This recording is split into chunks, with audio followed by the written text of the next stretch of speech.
Il-faqar huwa realtà anke f'pajjiżna. Għaldaqstant l-Anti-Poverty Forum Malta organizza konferenza bit-tema Mingħajr saqaf bla tama. Dan bilan li laqdiet mhux governattivi fih dan il-forum jiddiskutu r-realtajiet li jaffaċċjaw u għaldaqstant metodi kif din tista' tittaffa jew tissolva.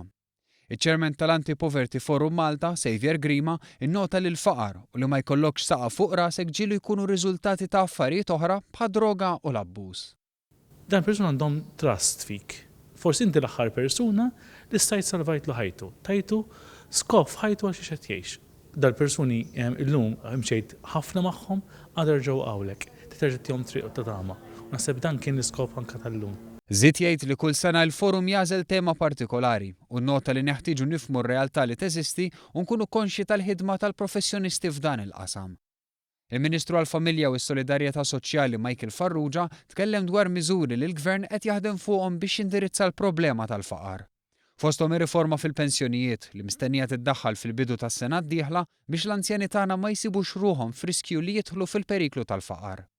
Żied jgħid li iktar minn darba min hu bla dar jew fil-faqar jiddejjaq jagħmel pass il quddiem biex jingħata l-għajnuna, filwaqt li hemm oħrajn li għalkemm mhumiex fil-bżonn jabbużaw mill-benefiċċji bħal housing. Għaldaqstant saħaq li għandu jkun miġġieled l-abbuż filwaqt li jkunu identifikati l-persuni fil-bżonn biex jingħataw l-għajnuna meħtieġa.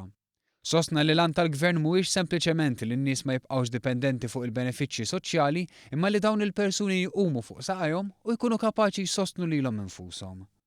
Tenna li grazzi għal ħidma ma' laqdiet mhux governattivi qed isir ħafna ġid biss mhux il-problemi kollha qed ikunu indirizzati. Fil-fatt huwa tkellem ukoll dwar il-bżonn ta' ħolqien ta' emergency shelter li jkollu l-bibien miftuħa għal persuni vulnerabbli 24 siegħa kuljum.